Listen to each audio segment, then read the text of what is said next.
Ce matin-là, je me réveille en apprenant que la Russie envahit l'Ukraine.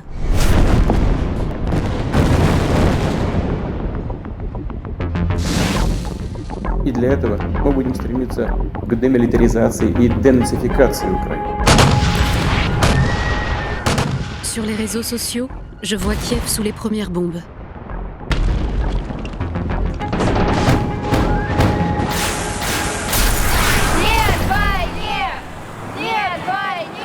C'était le 24 février.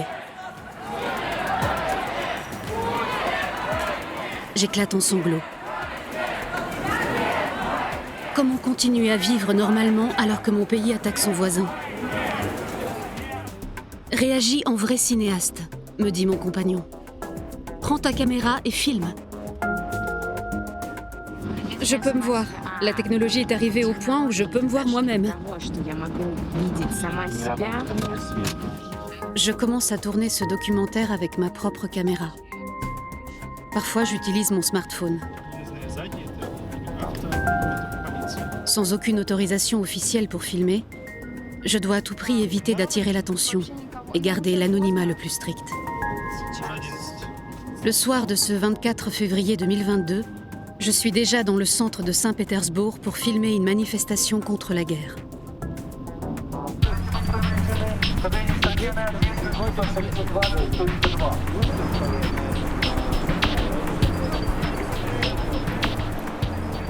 Je suis très nerveuse. Chez nous, les protestations s'accompagnent généralement d'arrestations musclées.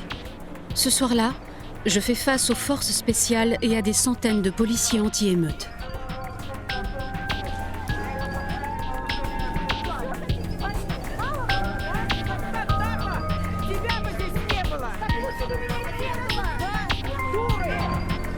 Environ 2000 personnes sont rassemblées dans le centre de Saint-Pétersbourg. 493 d'entre elles seront placées en détention. C'est le chiffre publié par une ONG indépendante qui lutte contre les persécutions politiques du régime.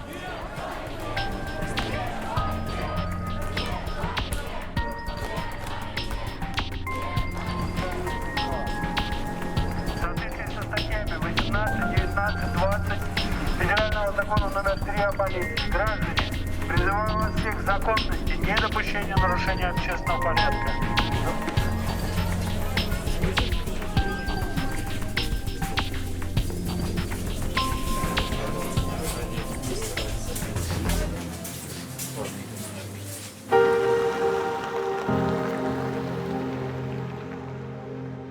Si mon film veut montrer la réalité de l'état d'esprit des gens suite à l'entrée en guerre de mon pays, il faut m'échapper des grandes villes pour partir à la rencontre de la Russie ordinaire. Je décide donc de quitter Saint-Pétersbourg pour me rendre dans ma ville natale. C'est une petite ville qui ressemble à tant d'autres, typique de l'ère post-soviétique dans la région de Tver.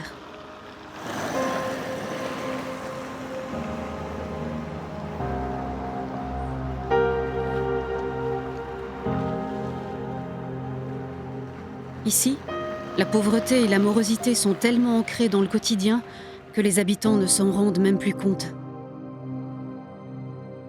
À la première occasion, les jeunes partent étudier à Moscou ou à Saint-Pétersbourg. Les autres survivent avec de petits boulots. Beaucoup d'entre eux s'engagent dans l'armée qui propose de meilleurs salaires.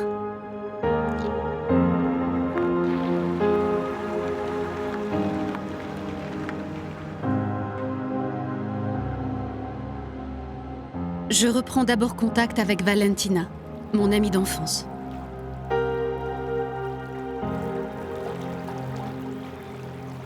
Nous nous sommes perdus de vue en allant étudier chacune dans des villes différentes.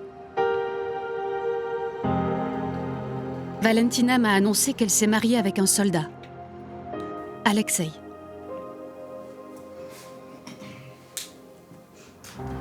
À partir du mois de mars, ils acceptent de me rencontrer régulièrement pour me confier leurs sentiments sur cette guerre. Mais à une condition. Rester anonyme. Leur témoignage pourrait les mettre en danger, voire même les envoyer en prison.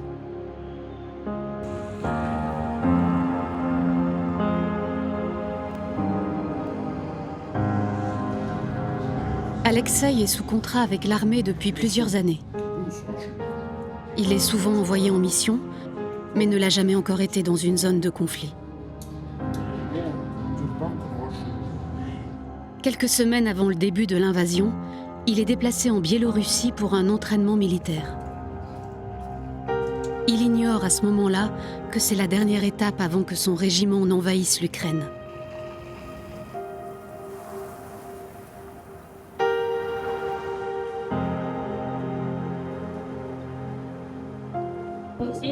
Il y a un autre point essentiel et il le disait clairement. Il aurait fallu qu'il le dise lui-même à la caméra, mais bon, je vais lui dire à sa place. Il s'est engagé dans l'armée pour défendre sa patrie, pas pour attaquer les autres pays. C'est essentiel. Il en a conscience. Les premiers jours, il avait vraiment honte. Il disait « J'ai honte d'être ici ».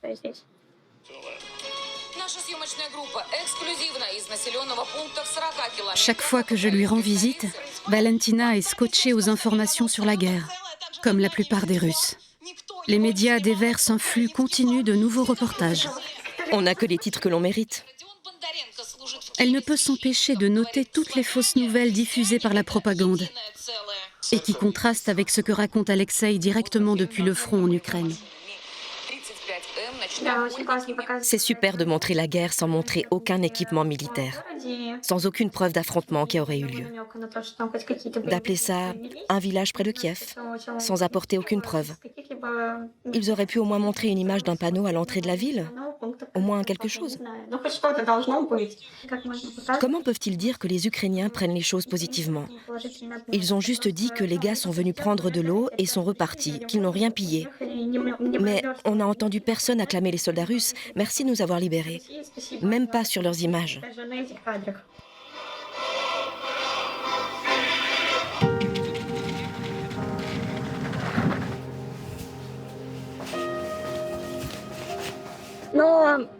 Il livre à l'armée les mêmes informations que celles présentées sur la première chaîne, de la pure propagande.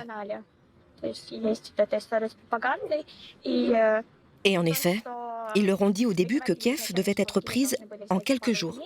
C'est vrai? Je me souviens très bien de nos premières discussions avec Alexei. Il m'a dit comme quoi le président Zelensky avait fui.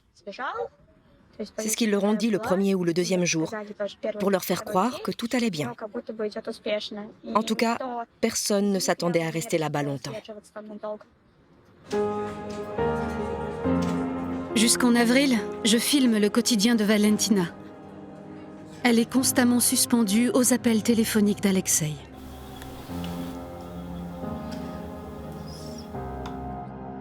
Une vie faite d'attentes et de craintes.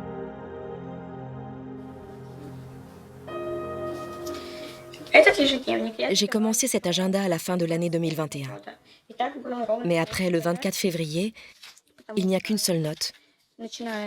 J'attends Alexei.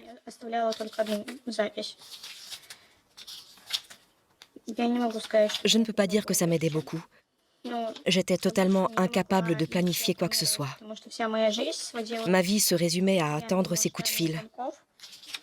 Ou que quelqu'un m'appelle pour me dire que tout allait bien, ou pour me dire que Alexei avait été tué ou blessé. Sur le front, petit à petit, sans jamais donner de détails, le point de vue d'Alexei sur ce conflit se radicalise. Qu'est-ce que tu veux dire à ceux qui verront cette vidéo un jour? La guerre, c'est de la merde. N'y allez surtout pas.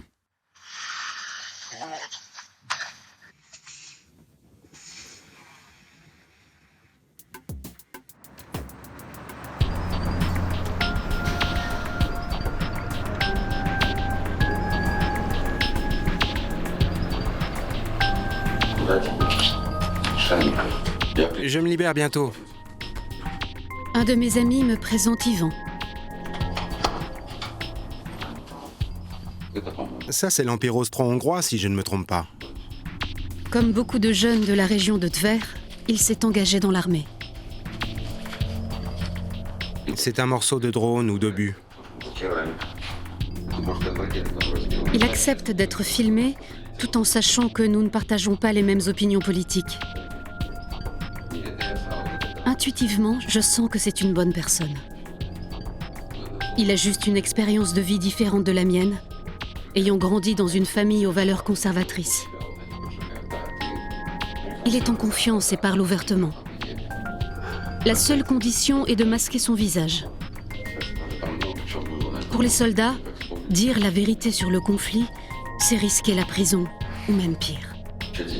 Tu veux l'histoire depuis le début? Eh bien, c'était la merde. On nous a dit que rien ne se passerait. Bien sûr, comme toujours. C'était début février, je crois. Vers le 15 ou le 20, je ne me souviens pas exactement. On nous a donné des pochoirs pour dessiner les fameuses lettres Z. Et après, on a commencé à se déplacer de nuit, à 300 ou 400 km vers un autre endroit. Le 23 février, nous avons tous été félicités pour la journée du défenseur de la patrie. Et dans la foulée, nous avons reçu les instructions pour commencer le travail. Au début, tu ne comprends rien à ce qui se passe. 3 jours non-stop de travail, de changement de position. Puis petit à petit, tu commences à comprendre. Mais il n'y a plus vraiment de peur. C'est le travail. Nous avons choisi cette profession. Et nous devons être à la hauteur. Quand il y a des tirs, au moins, tu les entends. Ou tu les vois, au pire. Tu as le temps de réagir. Mais un drone, tu ne l'entends qu'au dernier moment. Quand il vole, tu ne peux pas le voir parce qu'il est trop petit ou parce qu'il est trop haut.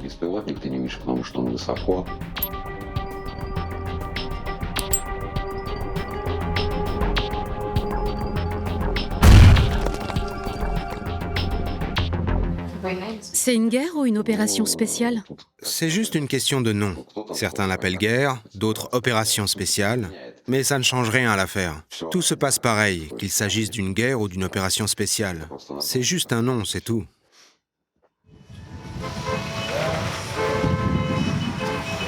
Je réalise que la plupart des habitants de ma région soutiennent Poutine et l'opération spéciale.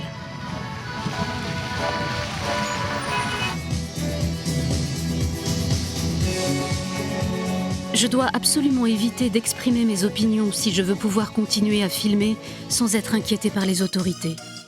La propagande est omniprésente dans les médias. Elle est également relayée par les autorités locales. Aujourd'hui, les habitants de la région de Tver ont défilé pour soutenir notre président, pour soutenir nos garçons qui sont là-bas, en Ukraine. Nous sommes ici réunis pour montrer que nous sommes unis, pour montrer que nous n'oublierons jamais notre histoire et que nous n'abandonnerons jamais nos valeurs nationales.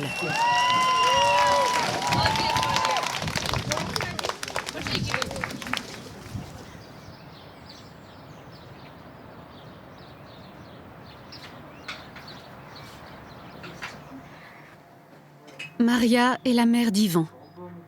Elle est née en Ukraine, quand celle-ci faisait encore partie de l'Union soviétique. Comme beaucoup de Russes, elle est une partisane de la ligne dure, qui soutient la guerre et le président Poutine. Je ne suis pas certaine que Maria ait bien saisi ma véritable position sur le conflit avec l'Ukraine. C'est comme si j'étais face à Poutine, mais au féminin. Un pur produit de la propagande du Kremlin. Malgré tout, elle est en confiance devant ma caméra, tout comme son fils. Je peux lui poser des questions directes, parfois même un peu provocatrices. Nous ne sommes pas en guerre contre l'Ukraine. Nous sommes en guerre avec le monde entier. Enfin, pas vraiment en guerre, disons que nous sommes en opposition. Bon, peut-être pas avec tout le monde, mais avec l'Occident, certainement. Nous les irritons. Et tout ce qui vous irrite, vous voulez le détruire. Voilà le problème. Je pense que dans notre cas, nous ne faisons que nous défendre.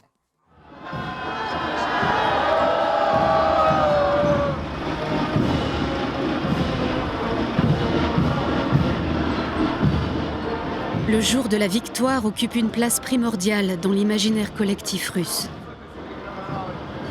C'est la célébration de notre victoire contre les nazis pendant la fameuse Grande Guerre patriotique, au cours de laquelle 20 millions de soviétiques sont morts.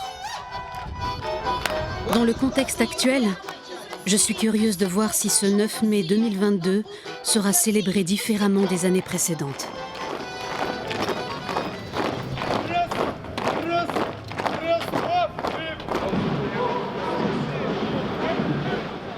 Traditionnellement, le point d'orgue de cette journée, c'est la marche du Régiment des Immortels. Pour participer au cortège, on imprime une photo de son parent tombé au champ d'honneur ou qui a combattu pendant la Grande Guerre patriotique et on l'accroche à un bâton. Plus jeune, j'ai moi-même pris part à cette journée, avec le portrait de mon arrière-grand-mère. Elle avait réussi à survivre et à s'échapper du fameux siège de Leningrad. Un souvenir d'enfance me revient ce jour-là. Elle terminait toujours son repas jusqu'à la dernière miette, jusqu'au moindre grain de pain sur la table. Grâce à elle, je sais que la guerre, c'est la peur, la faim et la mort.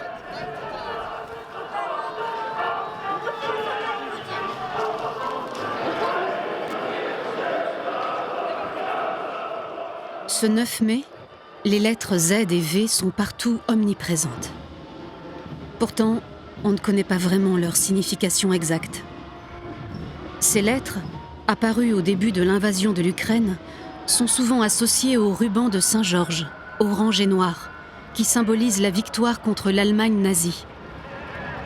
Ces symboles du passé et du présent sont associés de manière à former un étrange amalgame, une sorte de réalité parallèle au service de la propagande du régime.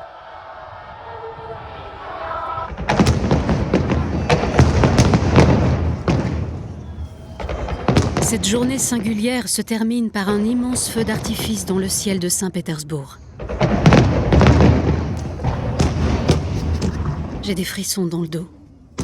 Pour moi, ces détonations me rappellent trop les bombardements en Ukraine.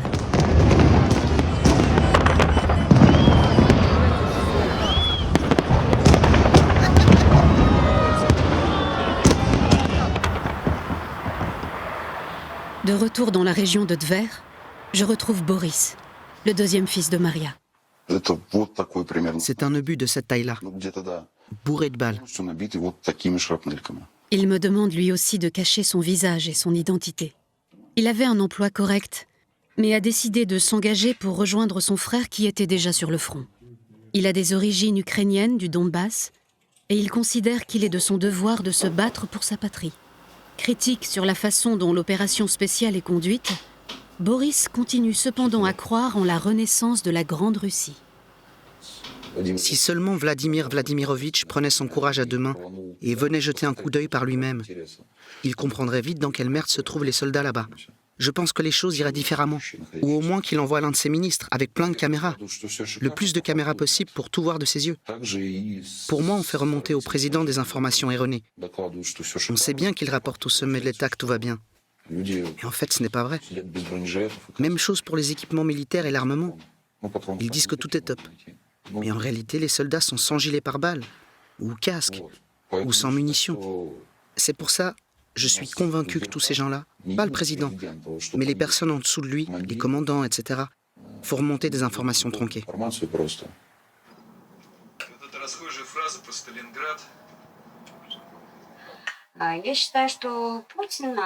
Je pense que Poutine, malheureusement, n'est pas entouré d'une très bonne équipe. Et il se bat sur 2 fronts toute sa vie. Le front extérieur et le front intérieur. Parce qu'actuellement... Tu vas tout couper au montage, je suppose. Parce qu'actuellement, le pays est dirigé par des oligarques dont les intérêts ne sont pas dans le pays, mais de faire de l'argent pour soi, ce qu'on appelle les mondialistes. En ce qui concerne notre gouvernement, comme je dis toujours, donnez-moi un bon bazooka et laissez-moi tirer dans le tas. La forme de gouvernement va très certainement changer, mais difficile de dire dans quelle direction. Et il est très peu probable que l'histoire se répète à l'identique. Peu probable que nous revenions à une monarchie absolue, mais dans tous les cas, une main de fer est indispensable.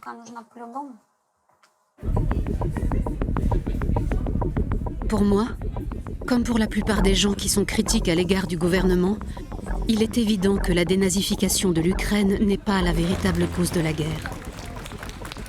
La volonté principale de Poutine est la reconstruction de la gloire passée de l'URSS et de l'Empire. Poutine se voit comme le tsar et le père de la nation. Beaucoup de Russes soutiennent Poutine parce qu'il fait renaître leur fierté. Il incarne à leurs yeux le retour de la grande Russie d'autrefois. La propagande télévisée déploie tous ses efforts pour faire croire aux gens ordinaires que les pays occidentaux veulent la fin de la Russie. L'opération spéciale serait la réponse à cette menace. La télévision diffuse l'image d'une Europe qui n'a plus rien à manger et qui ne peut pas se chauffer sans le gaz russe. Dès le début de la guerre, j'ai voulu faire un décompte du nombre de soldats de ma région morts sur le front. J'ai vite compris qu'il serait impossible d'avoir des chiffres fiables, car le nombre de victimes ne cesse d'augmenter.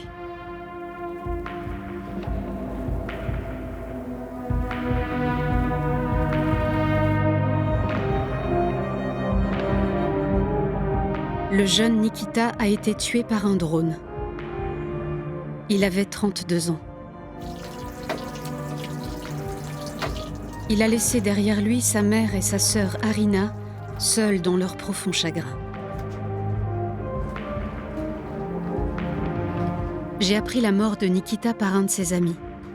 Il m'a dit qu'Arina accepterait certainement de raconter son histoire devant ma caméra.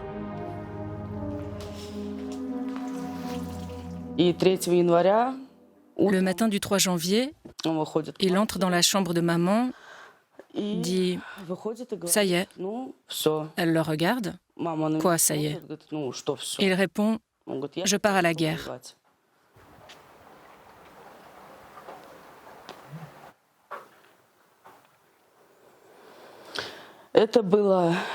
C'était le 17 mai à 10h du matin. Ma mère m'appelle, complètement hystérique. Elle pleurait tellement au téléphone que je ne comprenais pas ce qu'elle disait. Mais quand elle m'a dit qu'elle avait reçu un appel du bureau de recrutement, j'ai immédiatement compris que ça ne pouvait rien être de bon. Ils n'appellent jamais sans raison. D'abord, je n'ai rien compris. Je n'avais pas de larmes. Tout le monde pleurait là-bas et moi, je n'avais pas de larmes parce que je n'y croyais pas. Je pensais, non, ce n'est pas possible, ce n'est pas possible. Mon Nikita, qui avait toujours l'œil ouvert, lui qui était si prudent, il n'aurait pas pu se faire tuer.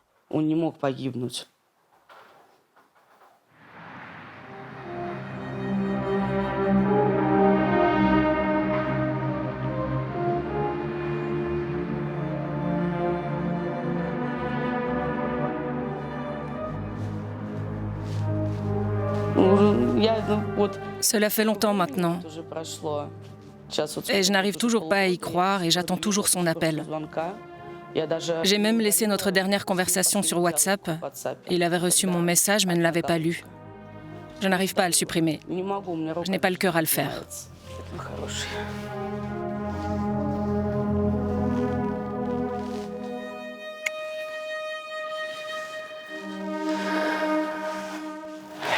Au moins, je me réjouis d'une chose, c'est que je sais qu'il n'a pas souffert. Il n'a même pas eu le temps de comprendre. Il n'est pas mort dans une terrible agonie. Non, d'un coup, et c'est tout.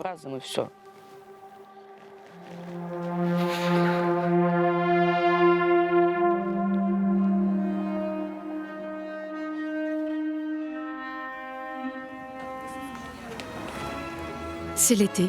Les autorités locales organisent un rassemblement en hommage à Nikita, célébré comme un héros national tombé au combat. Une fois de plus, la propagande récupère la souffrance des gens pour justifier la politique de Moscou.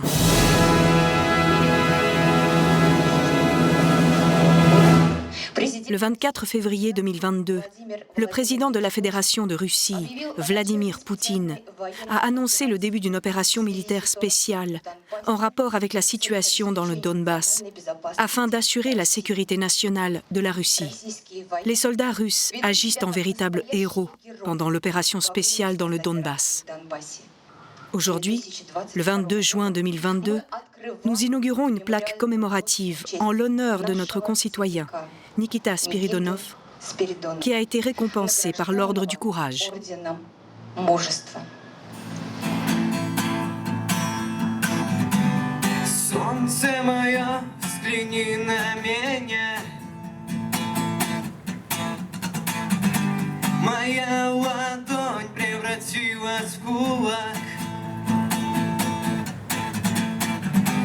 Если есть порох, дай огня.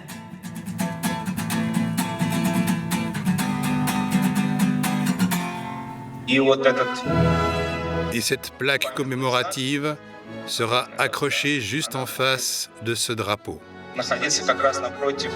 Notre drapeau, qui flottera avec fierté et honneur au-dessus de notre terre et de notre peuple.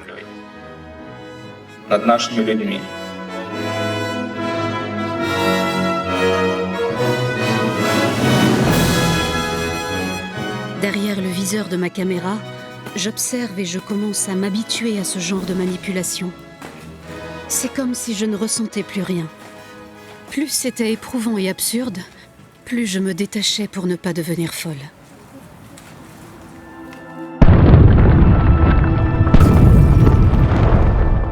Cette guerre me fait penser à celle du Moyen-Âge, où des frères de sang s'entretuaient pour le trône.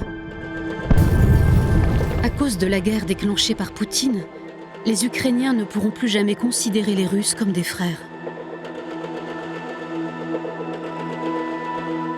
Qu'en est-il des Russes ? Qu'éprouvent-ils en attaquant le pays voisin où vivent parfois des proches ou même des membres de leur famille ?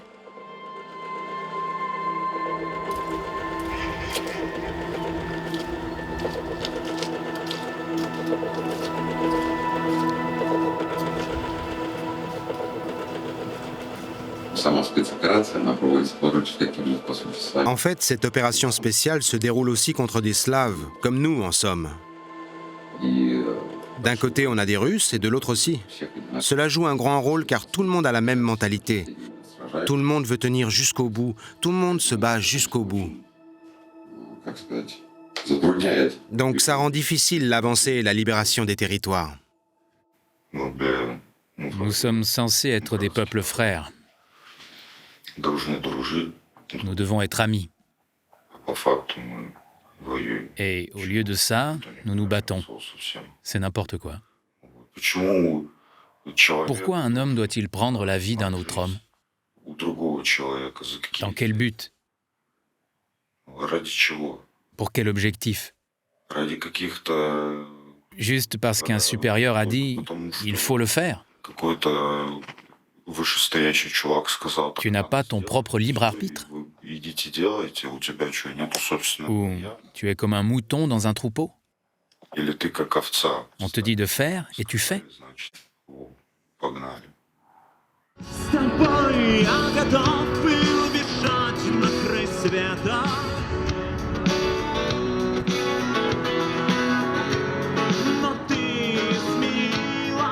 Je retourne voir mon amie Valentina. Nous sommes en avril. Je remarque l'angoisse dans ses yeux. Son regard a changé. Le régime russe ne parvient pas à contrôler les informations qui circulent sur les réseaux sociaux. Le récit des horreurs et des crimes de guerre commis par les troupes russes parvient jusqu'aux familles des soldats. Je comprenais parfaitement qu'il ne reviendrait pas le même. Je ne savais pas exactement ce qu'il allait faire là-bas, mais certainement rien de bon. Et je n'arrivais pas à savoir comment ça allait se passer.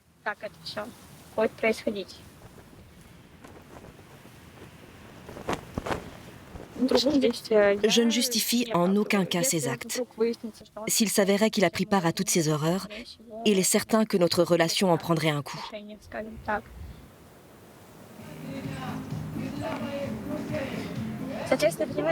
Connaissant bien son caractère, je sais qu'il n'aurait jamais touché à un homme désarmé.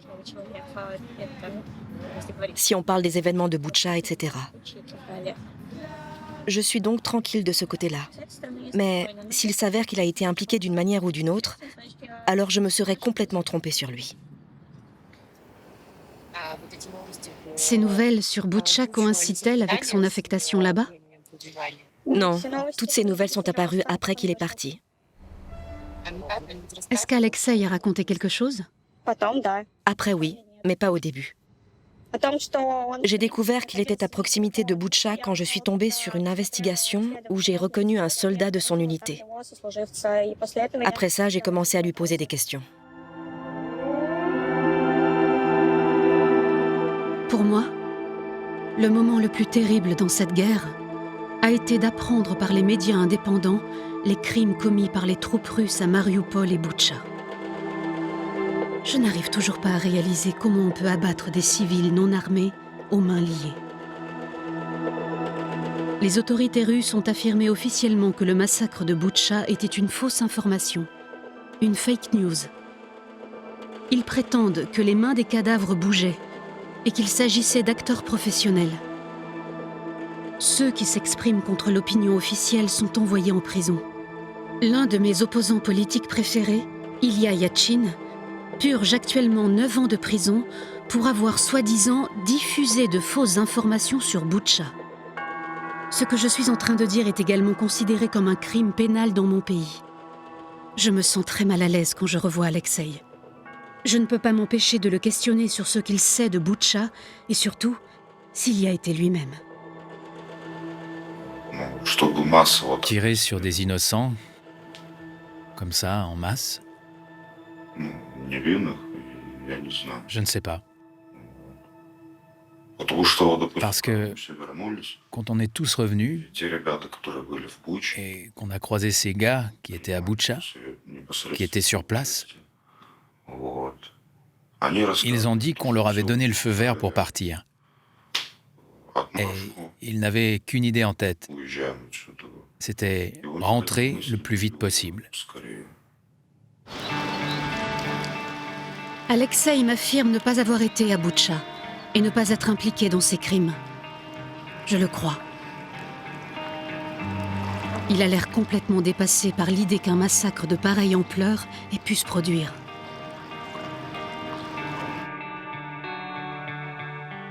Je sens que je dois aussi questionner Boris sur ces massacres. Et le grand charnier qui a été découvert dans les bois? Bien sûr. C'est probablement le travail des Ukrainiens. Ça fait partie de leur tactique d'intimidation. Mais il s'agit de centaines de personnes, ils ont tué les leurs? Oui, c'est une de leurs pratiques. Avec leurs blessés, par exemple, ils ne font pas de cérémonie. Souvent, ils les achèvent sur place carrément. C'est un vrai choc pour moi d'entendre les propos de Boris. Je n'avais pas mesuré le pouvoir de la propagande. La guerre se poursuit toujours. Bien plus longtemps que le régime l'avait prévu. C'est l'été. Le manque de préparation et d'organisation de l'armée russe devient flagrant sans que les autorités ne l'admettent publiquement. Des généraux sont licenciés. Ici et là, des témoignages apparaissent. Les doutes sur le bien fondé de cette guerre grandissent. Ils ont déclaré que nous étions prêts pour la Troisième Guerre mondiale. Or, j'ai de sérieux doutes maintenant sur nos armes nucléaires. Si nous n'avons même pas de mines pour les mortiers, ni même de but, quelles armes nucléaires? Je commence à douter qu'on ait le nombre déclaré de missiles nucléaires. Franchement, je ne sais pas comment ça va finir. Mais pour l'instant, nous sommes en train de perdre. Honnêtement, nous perdons.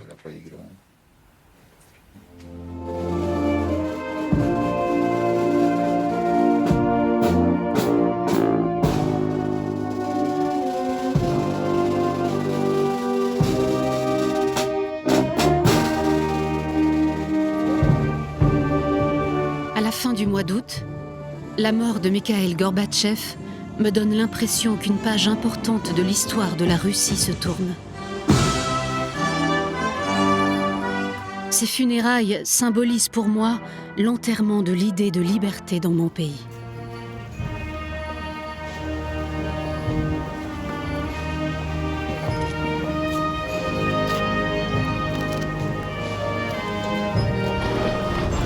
Je suis née en 1998, bien après que Gorbatchev ait été évincé du pouvoir.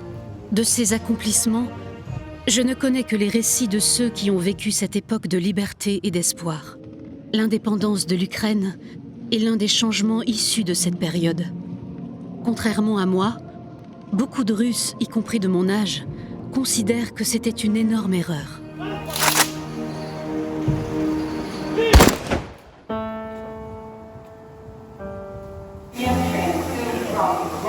Je retourne de nouveau dans ma ville natale. C'est la fin de l'été. La guerre s'éternise. L'aide militaire occidentale permet aux forces ukrainiennes de reprendre des territoires. Je comprends pourquoi nos soldats se déplacent si lentement. Parce qu'ils essaient de préserver les civils. Parce qu'ils essaient de faire le moins de dégâts possible. Je comprends cela. Mais ça ne marche pas comme ça. Pourquoi les lignes de chemin de fer ne sont-elles pas coupées? Pourquoi n'ont-ils frappé Bilatserkva que récemment? Bilatserkva qui est à 100 km de Kiev. Pourquoi laissons-nous les armes polonaises passer en Ukraine? Pourquoi les lignes ferroviaires ne sont-elles pas détruites?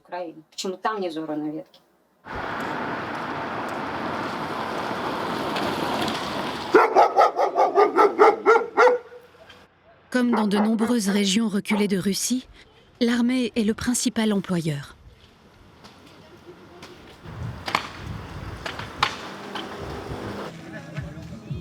Les soldats gagnent un meilleur salaire et ont généralement de bonnes conditions sociales.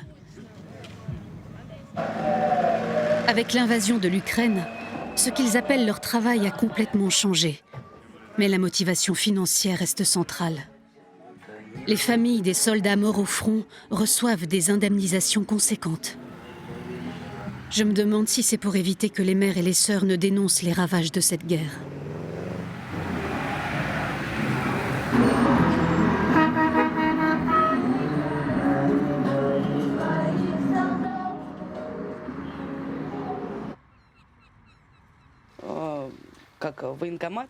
Nous étions en contact avec le bureau de recrutement, 7 jours sur 7.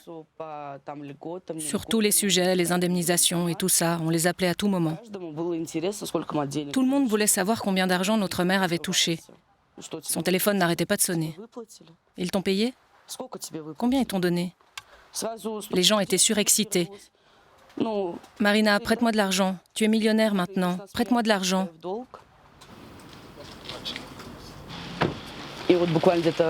Et puis, 1 ou 2 semaines plus tard, ils ont versé les premiers 13 000 euros, puis encore 65 000, puis encore 80 000 et quelques.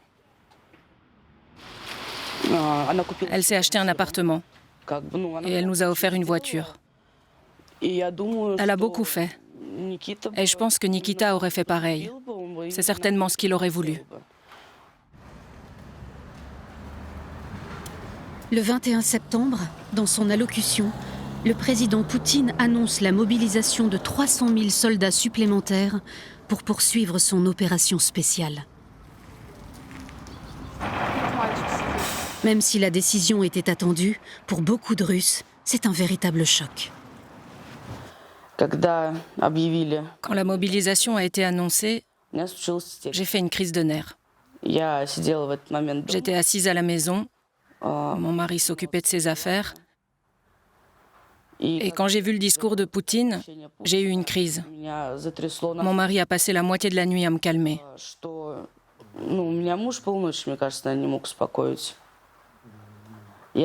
Je pleurais. Je ne te laisserai pas partir. Ils ont déjà pris mon frère. Un mort de plus dans ma famille, je ne pourrai pas le supporter. Je vais devenir folle. Je ne le supporterai pas.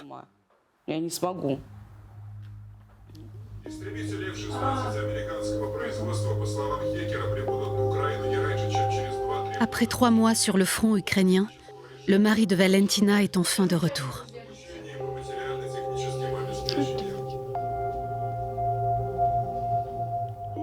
Son contrat avec l'armée a pris fin. Ensemble, ils passent 4 mois paisibles à reconstruire leur vie de couple. Mais l'annonce de la mobilisation anéantit tous leurs projets. Je ne veux pas retourner dans ce putain d'enfer sur le front, à l'avant et à l'arrière, et sur le côté droit et gauche. Il va bien falloir. Tu parles. Qui dit ça? C'est lui? Oui. Putain de branleur. Va te faire foutre, toi et ton amitié. Quelle putain d'amitié? On a attaqué nos voisins, espèce de débile. Putain d'amitié des peuples. Pourquoi tant de gars sont morts, putain? Pourquoi, bordel?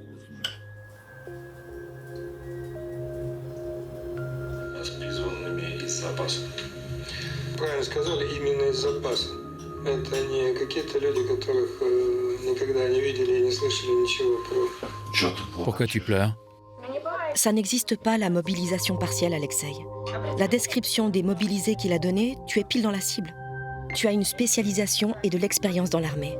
Et alors? Tu le sais bien. Et tu as déjà l'expérience de l'opération spéciale. Pars tout de suite, tant que la mobilisation est partielle et pas encore obligatoire.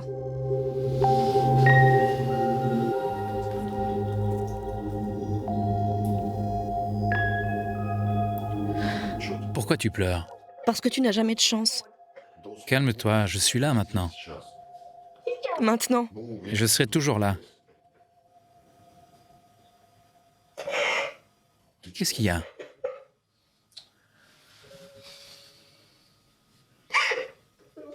Pourquoi n'a-t-il pas juste annoncé qu'il partait? Qu'il ne gérait plus la situation? Les gars, j'ai un peu exagéré avec la 2e armée la plus puissante du monde. Allez, tout le monde au bercail.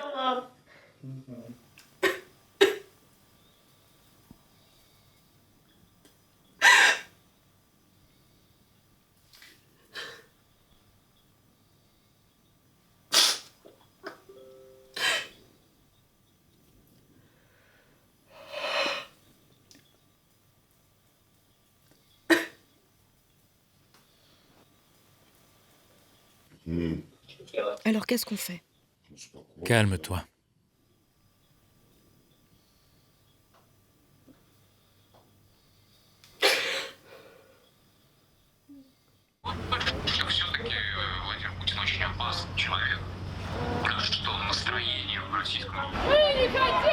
Le 21 septembre, des manifestations ont lieu pour demander l'arrêt de la mobilisation. Les protestataires, peu nombreux, sont principalement des femmes qui ne veulent pas voir leurs fils et maris devenir de la chair à canon.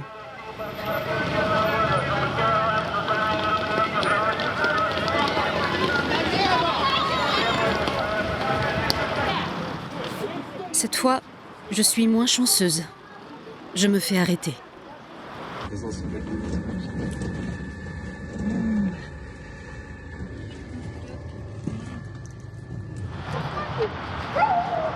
Avec l'aide d'un avocat, je réussis à échapper à une sanction. Mais depuis, je suis fichée comme activiste politique. Les personnes détenues avec moi ont reçu des amendes. Certaines ont été condamnées à 15 jours de détention. L'un des jeunes hommes arrêtés lors de cette manifestation a été conduit directement au bureau de recrutement pour se voir délivrer son ordre de mobilisation.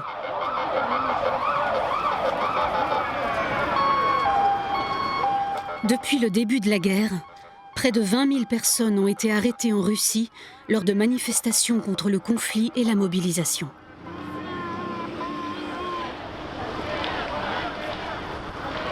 L'annonce de la mobilisation a un effet inattendu.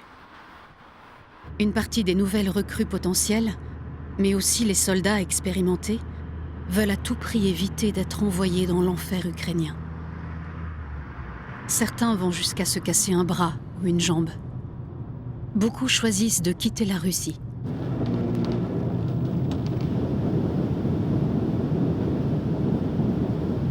Alexei décide de partir au Kazakhstan.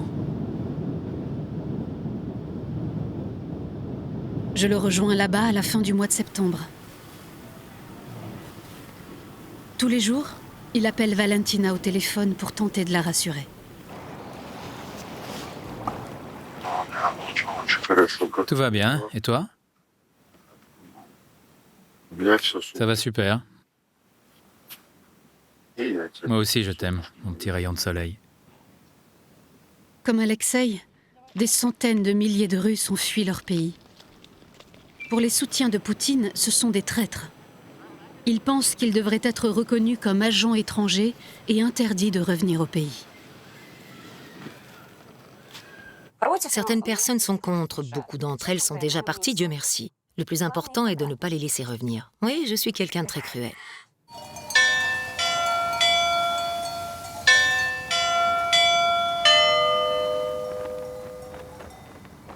Je suis moi-même de confession orthodoxe. Mais j'ai du mal à comprendre comment l'Église officielle peut soutenir cette guerre. Le patriarche Kirill a dit dans un discours que contribuer à l'opération militaire efface tous les péchés. Ma confiance dans l'Église russe est ébranlée. Alexei partage lui aussi ce point de vue. Je crois en Dieu. Mais je ne crois pas en notre Église. Parce qu'elle n'est pas ce qu'elle devrait être. Tout le monde crie « Je ne crois pas en Dieu. Je ne crois pas en Dieu. » Mais quand ils se retrouvent face à un danger de mort, ils se mettent à prier Dieu. Ensuite, quand ça passe, ils continuent de ne pas croire.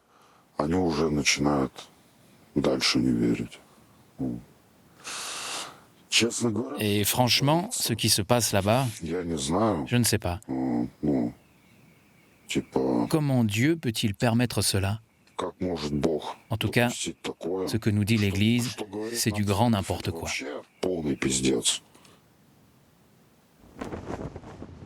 Un grand nombre de jeunes hommes de la région de Pskov a rejoint l'armée. Les cimetières ne peuvent pas vraiment cacher les innombrables tombes des soldats morts au combat. Le sujet est tabou. Filmer dans un cimetière peut être considéré comme un acte de provocation. Un homme est venu nous voir. Il était plutôt sympathique, bien qu'il ait une grande cicatrice à travers le visage. Il a demandé de ne pas filmer les soldats qui venaient juste d'être enterrés. Que ressens-tu en voyant ces tombes avec les drapeaux? C'est un peu confus. D'un côté, je remercie Dieu qu'Alexei ne soit pas ici. D'un autre côté, je veux faire un tour entre les rangées pour repérer les noms familiers. Je sais que certains de ses camarades d'armes sont ici, et j'aimerais lui dire si cette liste s'est allongée ou pas. L'Église orthodoxe impose le silence à ses popes sur le sujet de la guerre. Le prêtre refuse donc d'être filmé. Je l'interroge en caméra cachée. C'est dommage. Je suis triste aussi. Si vous saviez combien de gars sont couchés ici, beaucoup de gars avec qui j'étais en contact qui sont déjà ici. Mais il y en a qui reviennent. La seule chose que je peux dire avec certitude, c'est que tous ceux qui priaient sont revenus. La prière, c'est une garantie pour revenir.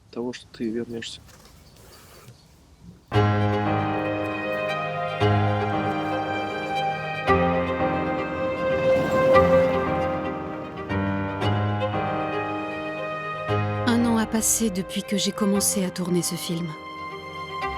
La guerre fait rage en Ukraine. Les frères Ivan et Boris sont retournés au front.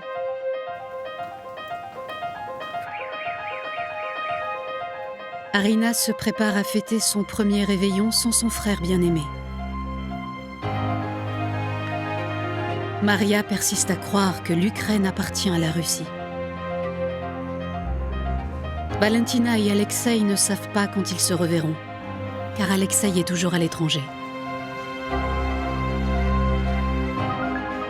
Ma vie a également été bouleversée depuis février 2022. Après le dernier tournage, j'ai dû quitter la Russie pour assurer ma sécurité, celle de mes protagonistes et de mon film. Pour moi, c'est un grand saut dans l'inconnu. Beaucoup de mes amis ont fui pour échapper à la mobilisation. Nous sommes désormais dispersés à travers le monde. Ma ville natale, mes amis et ma famille me manquent à chaque instant. Je ne cesse de penser à l'absurdité de cette guerre et me pose cette éternelle question: que puis-je faire ?